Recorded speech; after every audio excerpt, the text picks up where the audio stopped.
Ты вот можешь мне объяснить, как тебя угораздило упасть с лестницы? Я не сама. Ну, конечно. Меня толкнули.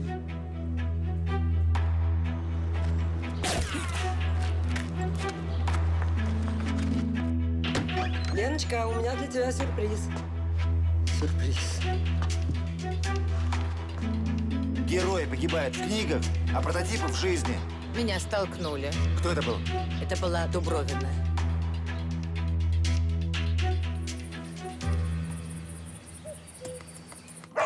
Тихо. Так. Куда же она? Что это такое? То не то, не то.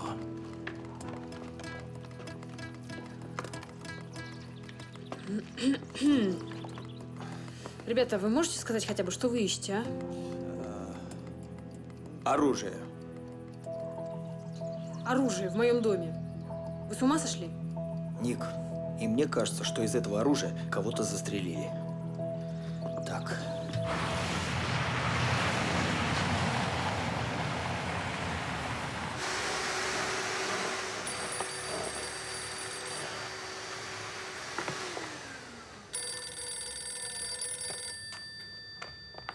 Алло?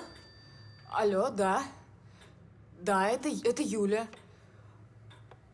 Ой, я даже не знаю. А в какое время вам удобно?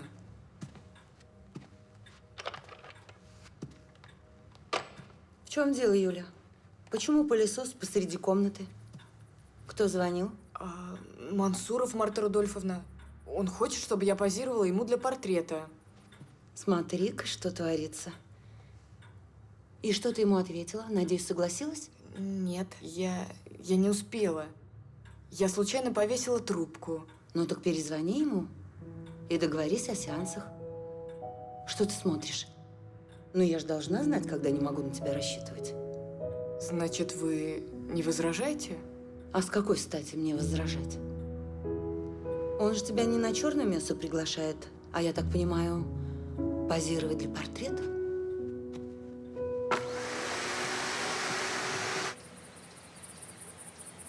Нету. Здесь тоже пусто. Может быть, кто-нибудь хочет чаю? Спасибо. Спасибо. Да, вы знаете, Сереж, я думаю, что Юля именно туда, в заварник, засунула пистолет. Простите. Понимаете, она должна была что-то спрятать. И что-то спрятать именно в вашем доме. Просто больше негде. О, Веста. Так, что-то нашла. Веста. Ну, Может, давай. ты хоть что-то нашла, а? Давай, что там? Ну, хоть что-нибудь. Что там? О, прекрасная находка. Подойдет, нет?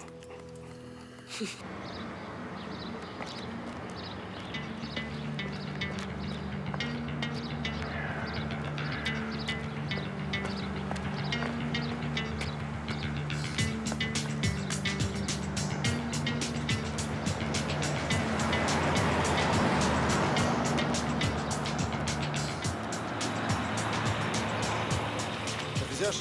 Садись, поехали.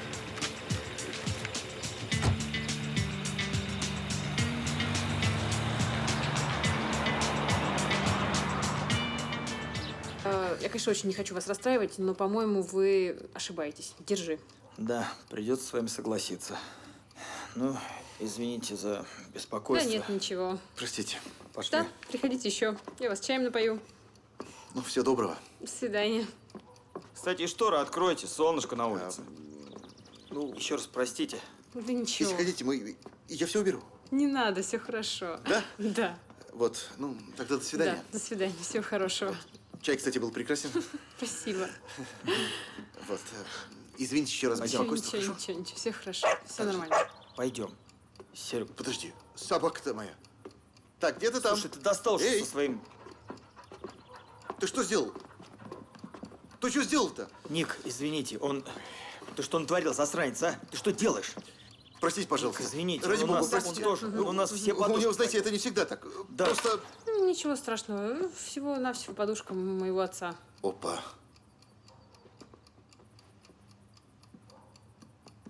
Есть.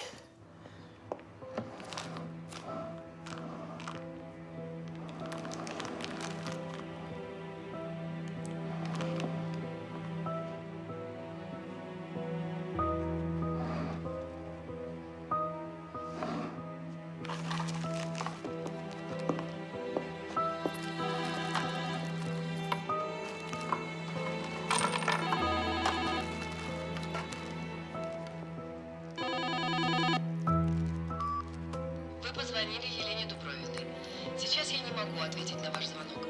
Оставьте сообщение, и я обязательно вам перезвоню. Лен, сними трубку, это я. Нам надо поговорить, это срочно. Я все знаю, Лена. Я могу тебе помочь. Ленка, не молчи. Лен, сними трубку. Нам нужно поговорить, это срочно. Я знаю, что люди, с которых ты писала героев, погибали в жизни точно так же, как в книгах. Мне старуха Ферапонтова рассказала. Она видела убийцу. Я тебя не виню. Я могу тебе помочь, Лен. Лен, ты не молчи. Умоляю, возьми трубку.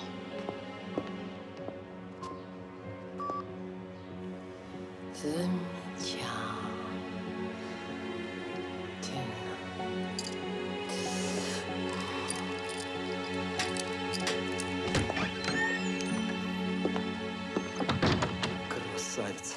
Теперь ты можешь грызть все, что тебе захочется. А можно только не в моем доме, пожалуйста, ладно? Еще раз Я извините. надеюсь, это то, что вы искали? Да. Мы тоже на это надеемся. Молодец, молодец. Ну, вообще, эти померанские шпицы очень смышленые ребята. Да. В смысле?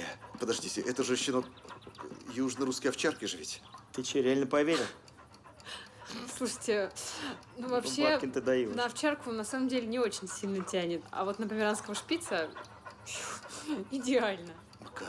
Так, Серег, ладно. Макар! Все, поехали. Макар, Давай. что ты делаешь-то? Поехали. Макар! Молодец, молодец, животное.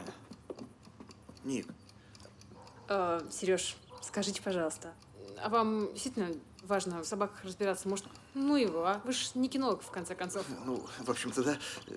Слушай, Бабкин, Я ты достал хотел- уже. Поехали. Да, подушку дайте, Все, пожалуйста. простите, еще раз. Ничего Да, спасибо, страшного. до свидания. Еще раз. Извините. Да, Поехали да, уже. ничего страшного.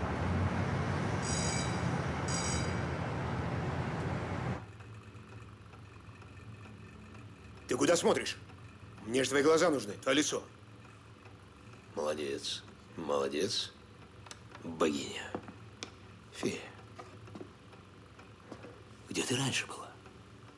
Откуда ты взялась в моей жизни? Что? Извините, я просто немножко замерзла. Я, наверное, никакая не фея, да? Господи, прости ради бога. Замерз. Прости меня, идиот. Прости. Сейчас все исправлю. Сейчас. Вот. Вот.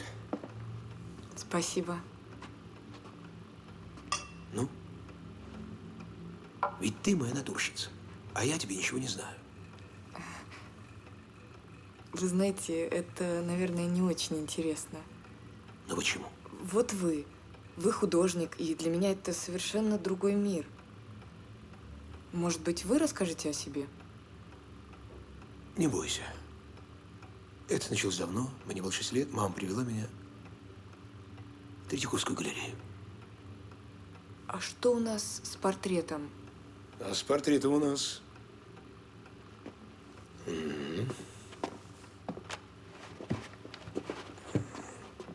Ну?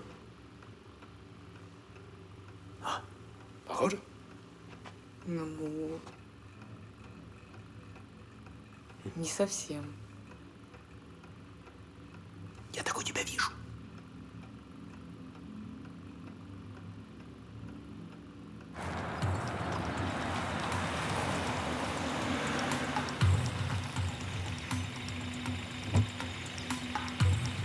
Командир, 5 минут, хорошо? Давай.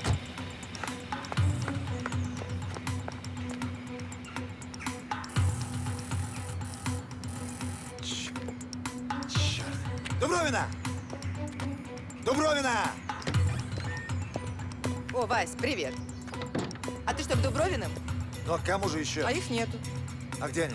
Ну, Ольга Сергеевна с утра в поликлинику уехала, а Лена ушла полчаса назад, я сама видела. Куда она пошла? Ой, это я не знаю, она мне не докладывается. Поехали. Значит, вы спускались по лестнице, услышали шаги, обернулись, и в этот момент он столкнул вас вниз. Пожалуйста.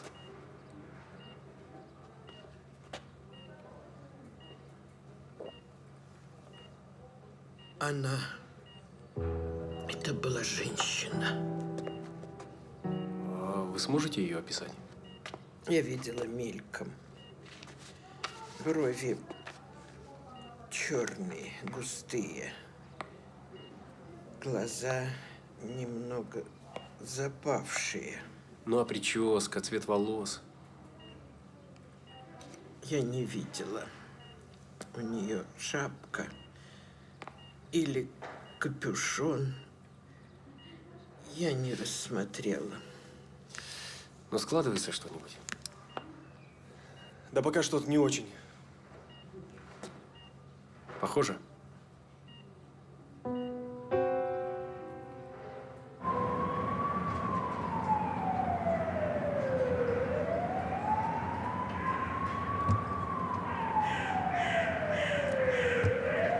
Ну, Бабкин, удружил.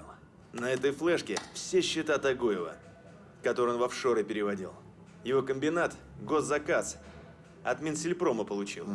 И теперь я точно знаю, куда и кому он эти деньги отправлял. Мы эти счета арестуем, и Тагоев сядет. И надолго. У меня с ним старые счеты еще с 90-х. Да помню. Ну, рад был помочь. Счастливо. Спасибо.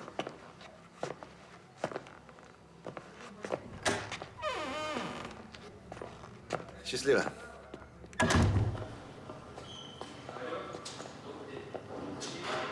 Корнеев тогда работал помощником областного прокурора. Но они Тагоева разрабатывали. Хотели дело завести, в итоге дело не завели. А прокурор был расстрелян в машине прямо перед зданием прокуратуры. Так что за Олега Борисовича можно не волноваться. Корнеев примется за него, мама, не горюй. Слушай, Макар, как ты догадался, что Сахарова компромат на Тагоева в доме Ники хранит? Она же с таким же успехом могла сделать это и у Конецкой. Сереж, девочка Юля Сахарова съезжает от своей подруги Церковниковой. Денег нет, из вещей только маленькая сумка со сменным бельем. В кармане флешка. Представляешь, если ее на улице возьмут люди Тагоева, знаешь, что они с ней сделают? Ну да, вернут в объятия любящего отца. Именно. Выпотрошат наизнанку, найдут флешку, и папаша спокойно избавится от проблемной дочки. Как же я сразу не догадался, Серега. Что? Ну почему они поругались с подругой? Все же очевидно. Ну да, что у Сахаровой плохой характер. Ты вообще помнишь, из-за чего они поругались? Ну, из-за ерунды какой-то. Именно, из-за уборки. Сахарова наорала на свою подругу, потому что та решила убраться в ее комнате. Ну неужели ты думаешь, что из-за такого пустяка можно просто поругаться? Тем более с человеком, от которого зависишь. Ну? Просто Сахарова перепугалась, что та может найти флешку, понял? Серег, ну разобраться надо. Мало ли что-нибудь интересное. Давай, сегодня не жди меня.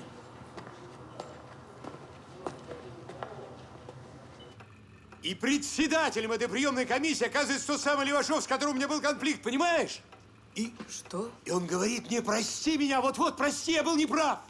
Потрясающе. Что мне в тебе нравится, ты умеешь слушать. Это так редко бывает. В тебе такая тайна, такая женственность, такая редкость. Какая кожа, боже, какая нежная, какие глаза. Да, я тебя поцелую. Кристина! Ты меня вообще-то просил привезти холсты. Извините, мне пора идти.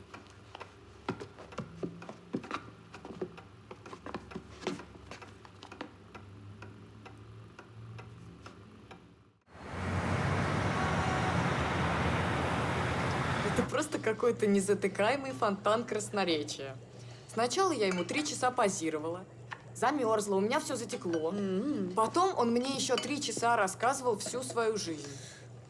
Я-то думала, что все будет красиво, как в кино. Принц на белом коне, полное счастье. А он, оказывается, еще и зануда. У него и запах изо рта. Это бывает. Ой, Марта Рудольфовна, я… А ты почему здесь? Ты давно должна быть в больнице и с бульоном, и с лекарствами. Уже еду, Марта Рудольфовна, уже еду. Глупо, детка, думать, что однажды приедет принц на белом коне, отвезет тебя в замок и сделает тебя счастливой. Никто не сделает тебя счастливой, кроме тебя самой. Запомни это. Ха. Красота – это оболочка.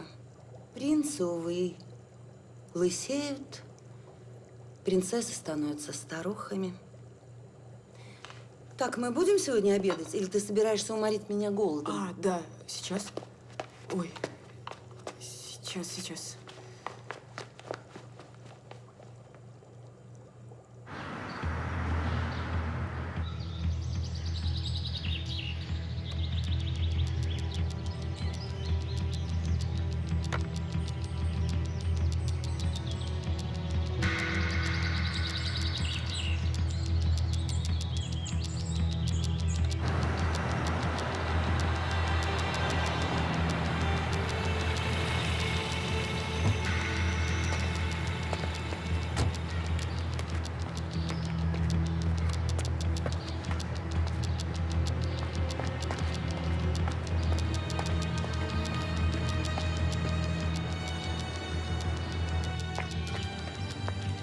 Лен, если ты дома, то возьми трубку. Лен, я знаю, что произошло, я могу тебе помочь.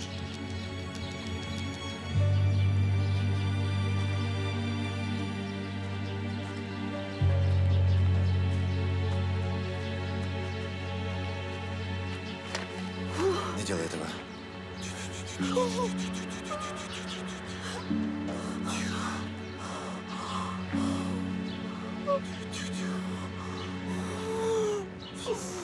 Все.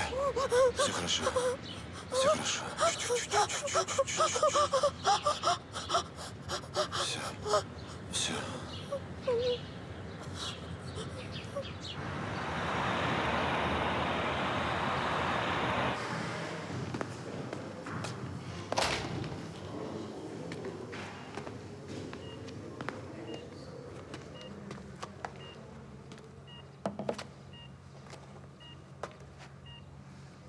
Спасибо. Хорошо, я буду рядом.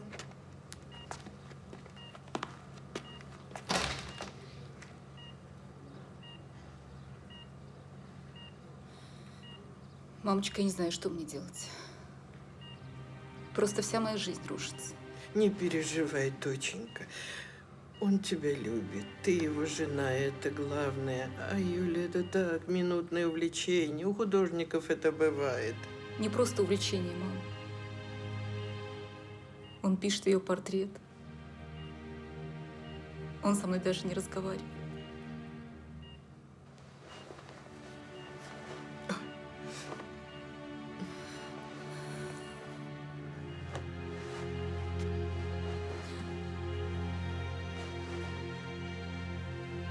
Это скоро пройдет. И все опять будет по-прежнему. Да ты не понимаешь, мама. Он влюбился в эту маленькую дрянь. Черт бы побрал эту Марту, ее малолетнюю профурсетку, господи. Черт бы побрал меня, когда я согласилась с ней пить кофе в тот вечер.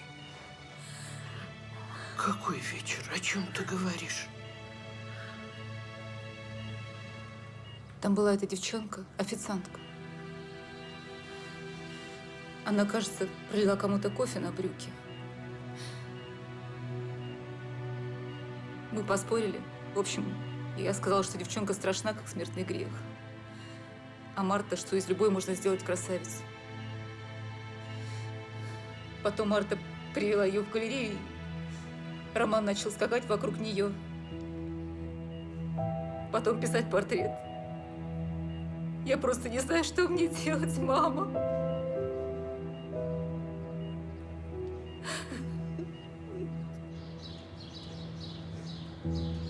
Как ты меня нашел?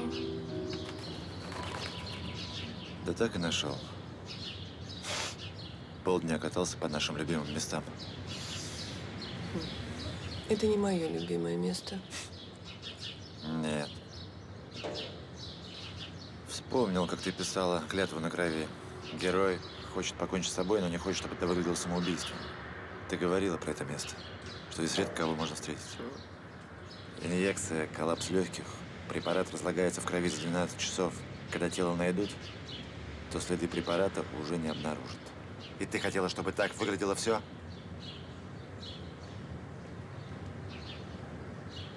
А я испугался. Боялся, что не успею. Лен, ну как ты могла? Ты же сама понимала, что это не повод. Ты говорила, что это трусость. Даже для героев твоих книг. Ты не понимаешь. Я убила их. Убила их всех. Это были живые люди, а теперь их нет, они мертвы. Потому что я не смогла вовремя остановиться. Я пыталась, честно. Тогда с физиком. Я сказала себе, это последний раз, больше никогда, он последний. А потом познакомилась с Конецкой.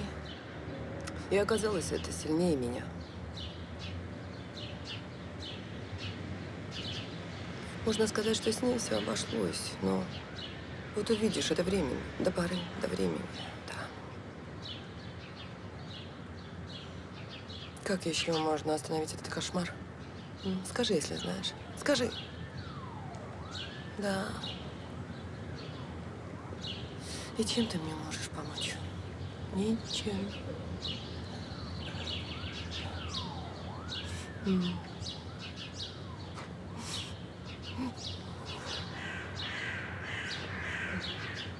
Поехали. Куда? Поехали, надо кое с кем поговорить. Поехали.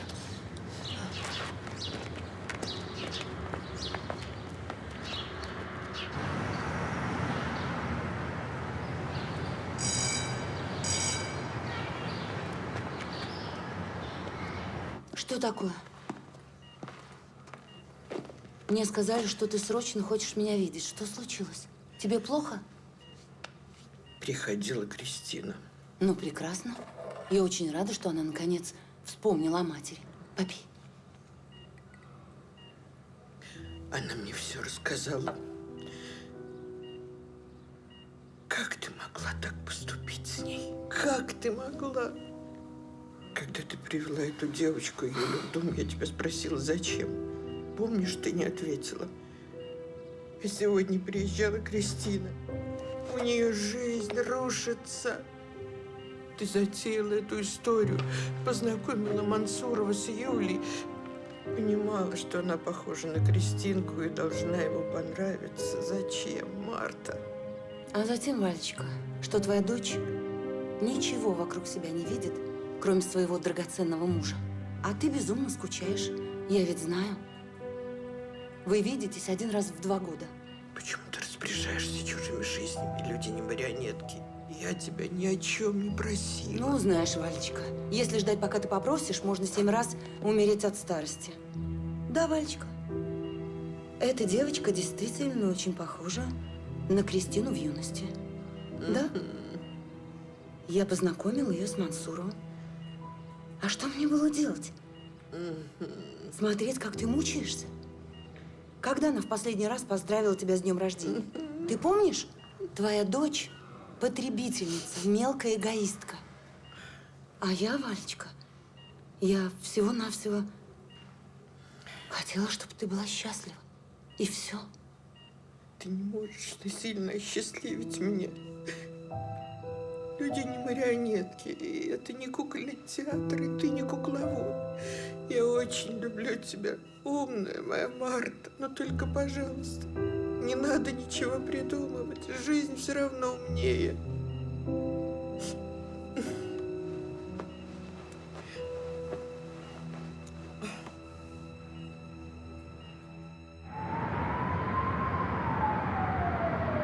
Я к Валентине в больницу приезжаю, а там Кристина. Сидит, рыдает. Со мной Мансуров не разговаривает, у него увлечение. Что мне делать, мама? А ведь все из-за тебя.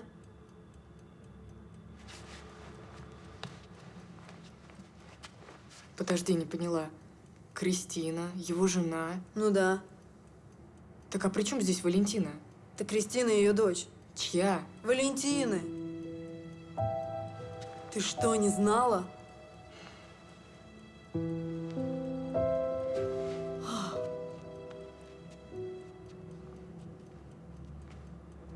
Да.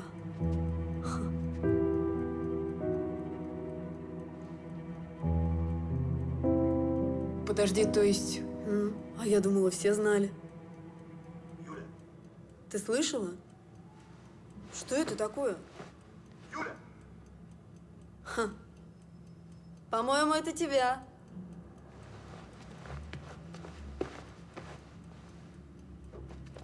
Господи, только этого не хватало.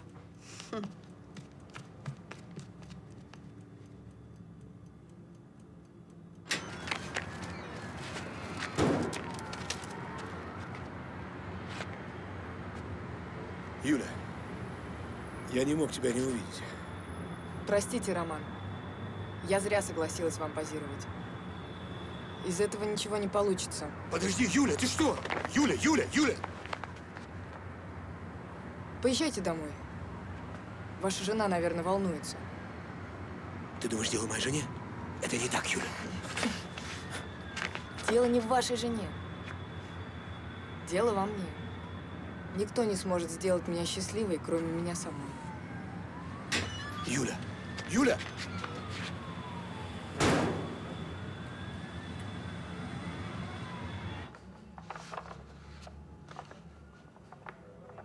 И все-таки, Елена Александровна, еще раз подумайте, пожалуйста.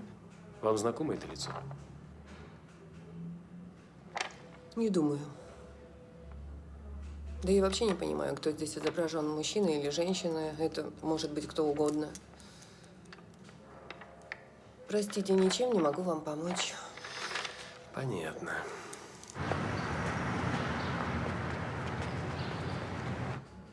Двенадцатилетний мальчик пытался задушить своего брата, потому что тот громко смеялся.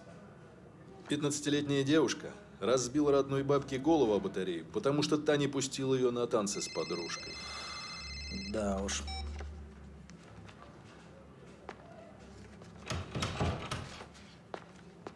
Я проводил освидетельствование. Очаровательная девочка. Сахарова твоя, которая изрезала соседскую девочку из-за куклы. Не представляешь, сколько таких случаев. А в чем могут быть причины? Причины?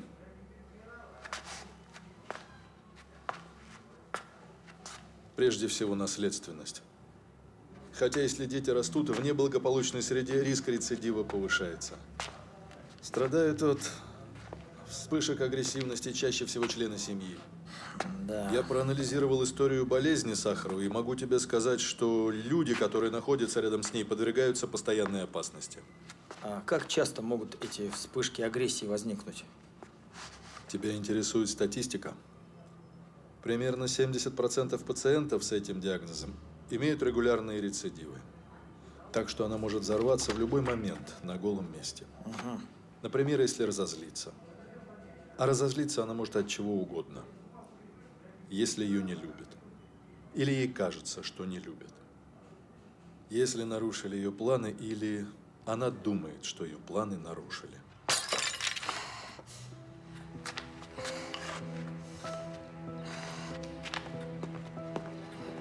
Что здесь происходит? Что происходит? Вы что себе позволяете, Юля? Я сейчас объясню, что происходит. Вы использовали меня. Вам плевать на людей. Плевать, что они чувствуют. Вы играете людьми, как куклами. Да что с вами?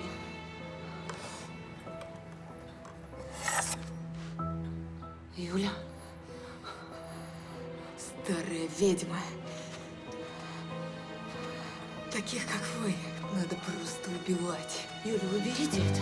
Я думала, нет никого хуже, чем мой Юленька, отец. пожалуйста. Но оказалось, что вы.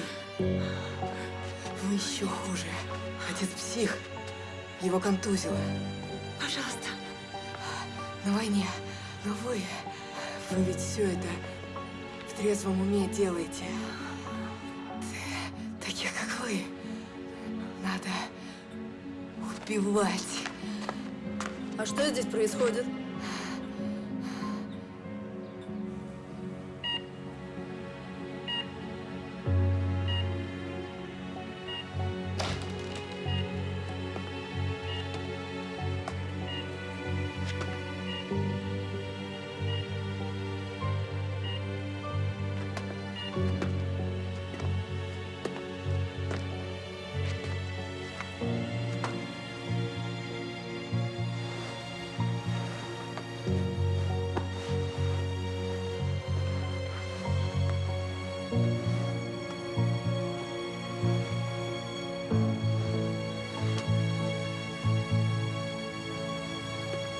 Я не верю, дикость какая-то.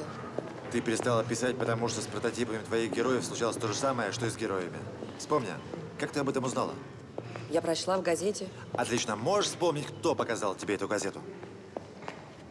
Кто был в курсе всех твоих дел? С кем ты встречалась? О ком ты писала? Кому ты показывала черновики? Кто был твоим главным критиком? Кто первым сказал тебе, что с вашей бывшей соседкой случилось несчастье?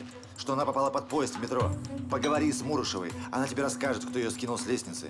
Ты не веришь мне, не веришь соседке. Но вот есть Мурушева.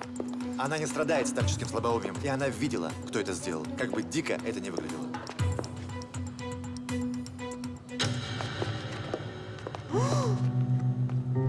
Господи, мамочка.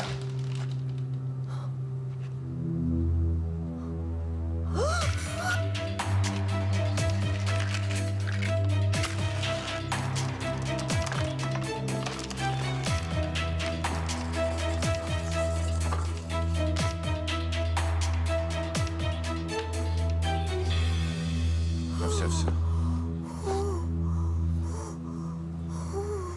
Тихо.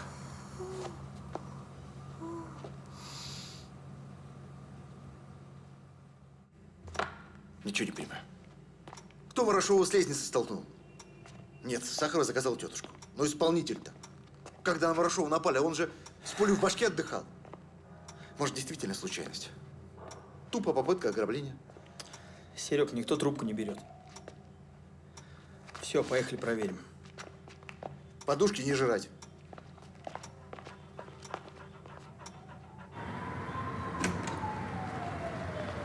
Макар, чем мы так бежим? Прям как на пожар, ей-богу. Серег, поганое предчувствие у меня. Боюсь, что Сахарова может сорваться, если уже не сорвалась.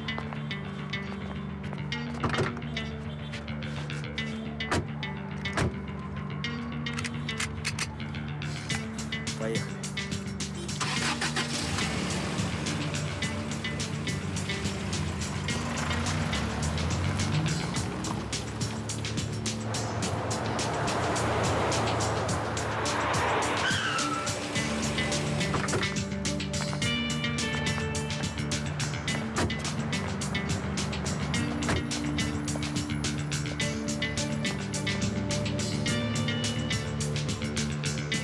Сейчас все будет.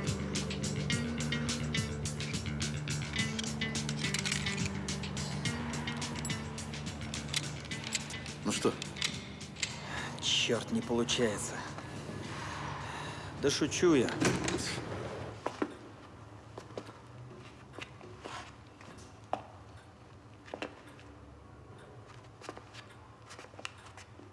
Слушай, как у тебя так дверь-то получается открывать?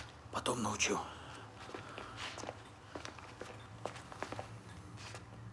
Тихо сиди, Тише. тихо я сказала. Кажется, там. Пошли. Так. Тихо. Прошу вас, не делайте этого. Положите нож. Вы кто? Меня зовут Макар Илюшин. Меня нанял ваш отец. Стой, где стоишь, Макар Илюшин. Стою. И руки поднимите оба. Все, Пистолеты бросьте. кладем. Дальше от себя. Молодцы. Что же мне с вами делать-то, а? Очень вы не вовремя. Вы все, видимо, сговорились портить мне жизнь, да? Сначала Юля это под ногами крутится, теперь вы. А так ведь хорошо все складывалось. Ты что делаешь? А знаешь, сколько сил у меня ушло на то, чтобы войти к ней в доверие?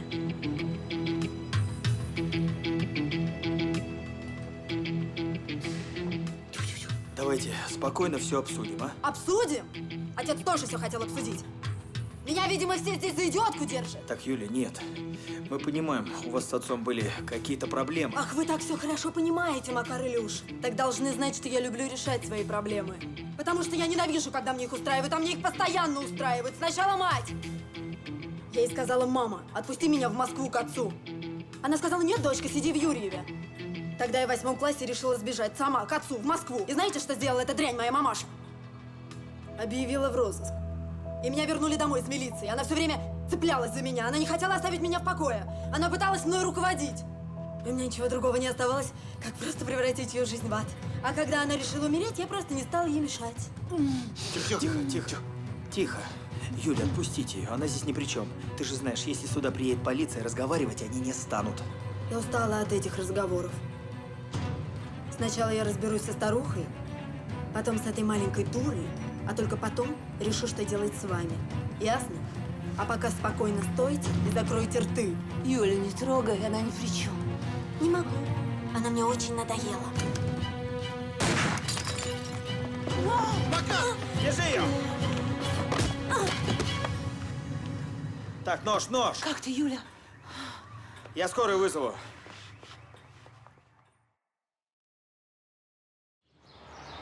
Ну, ты в порядке? Нет. Я не могу с этим жить. Мне надо понимать, почему, кто виноват, что так произошло. Я думаю, разговор с психиатром тебе многое разъяснил. Да, его разъяснение было предсказуемым. Депрессия, накопленная годами. Тяжелое детство в детдоме, откуда моя мать вышла с букетом неврозов. Неудачное замужество и я, которая стала единственным смыслом ее жизни. Ведь именно поэтому она не разрешала мне видеться с отцом, а потом всю жизнь ограждала меня от мужчин. Внушала, что семейная жизнь – это иллюзия, любовь – лишняя головная боль. Но я до сих пор не могу понять, почему моя мать, которую я так любила, стала чудовищем, и я не заметила, когда это с ней произошло. Пойдем. Пойдем.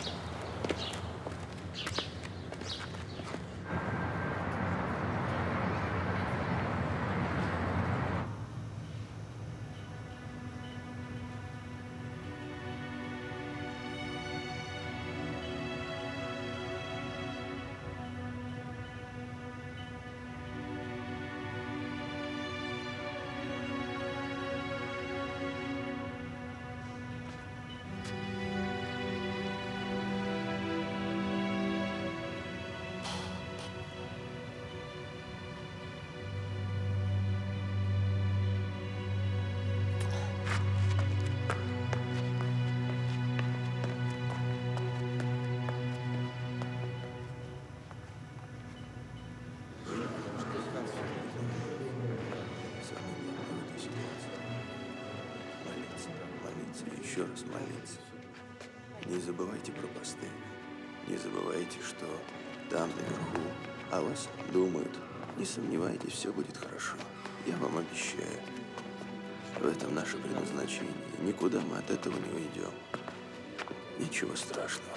Поверьте мне. Читайте побольше Библии и обязательно молитесь. Молитесь, молитесь, молитесь. А у меня к тебе радостная новость. Ну-ка. Тагоев будет депутатствовать за решеткой. Ух Того, ты. держи. Держи, мой хороший, поешь. Завели на него уголовное дело, вскрыли все аферы, так что прощай, Госдума. Здравствуй, СИЗО. Под залог его не вытащили, адвокаты из кожи вон лезли, чтобы вытащить его оттуда. Тогда, Серег, предлагаю это отметить. Ты смотри, что у меня есть. Что это? 2 пригласительных на неделю высокой моды. Конецкая вручила в качестве благодарности. Представляешь? Говорит, Серег, мы с тобой плохо одеваемся. Видишь ли, Конецкая у нас дама энергичная, но очень одинокая. Все мужья поумирали, детей нет. Эх, вот и ищет, кого бы обиходить. Ну да. Сначала подругу приютила, потом эту безумную племянницу, а теперь и за нас принялась. Да уж. Кстати, а почему Лея? Что почему Лея? Ну, почему Конецкая называла племянницу Леей? Серег, Лея – это домашнее имя от Юлии. У Конецкой так бабку звали, в честь которой назвали Юлию, то есть Лию. Понимаешь? Говорит, что очень была похожа на ее бабку, поэтому и приютила, и завещание написала. Видишь, как детей хотела иметь? Да, вот и добилась. Да уж, добилась. Слушай, а ты в курсе, что эта девчонка так и живет у Конецкой, а? Нет. О. А вообще, что за девчонка? Откуда она взялась? Серег, самое интересное – никто. Непонятно. Обычная 20-летняя девчонка из Подмосковья. Судьба у нее там какая-то сложная. Мать умерла, отец бухал, еще контуженный был. За пистолет начал хвататься. Та не выдержала и убежала из дома. Потом ее какой-то водитель подобрал, до города подбросил. Она устроилась в кофейню работать. Там ее Конецкая подобрала и носится теперь с ней, как с писаной торбой. Повезло девчонке. Да. Хочешь? Бобик, апорт. Эх ты, тупая псина.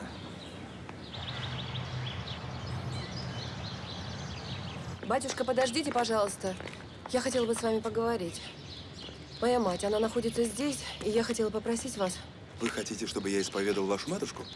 Нет. Скорее исповедаться нужно мне. Хорошо, я слушаю вас. Понимаете, мама делала зло другим людям ради моего счастья, вы понимаете? Ей казалось, что я буду счастлива, если она оградит меня от большого мира, если она меня привяжет к себе. Она любила меня больше жизни, и что? Это не любовь, это эгоизм. Очень часто под благими человеческими намерениями скрывается простой человеческий эгоизм или потакание своим страхом. У каждого человека есть свое предназначение, и компасом на пути поиска этого предназначения служит Господь Бог. И если человек сбивается со своего жизненного пути, то его жизнь теряет смысл. А без смысла она очень легко может стать марионеткой в руках темных сил. Каждый день каждый час мы делаем свой выбор. Бродить ли в тумане собственных страхов и сомнений, или следовать внутреннему свету. Поймите, только Господь Бог может решить судьбу человека. И ему важно, к чему стремится человек. Невозможно прожить чужую жизнь, но нужно попытаться прожить свою.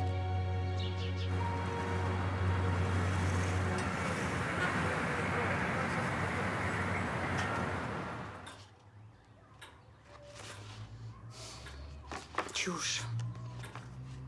Банально. Ну, скучно, скучно. Надо учиться работать с цветом. Где линия? Вот. Но это примитивно. И это 1000 раз было. А где ты сама? Где ты? Где твой взгляд, твое лицо? Ты собираешься поступать в текстильную академию. С чем ты пойдешь? С этим? Господи. Да это даже на рынке не продашь. Это все чудовищно. Нет, это просто кошмар. Просто...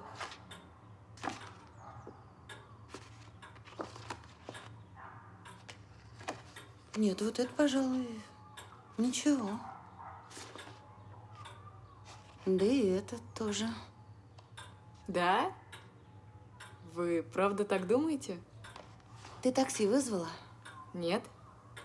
Мы что, с тобой не идем сегодня на показ? Идем. Время 3:30. Идем. Иди вызывай машину. Да, уже бегу.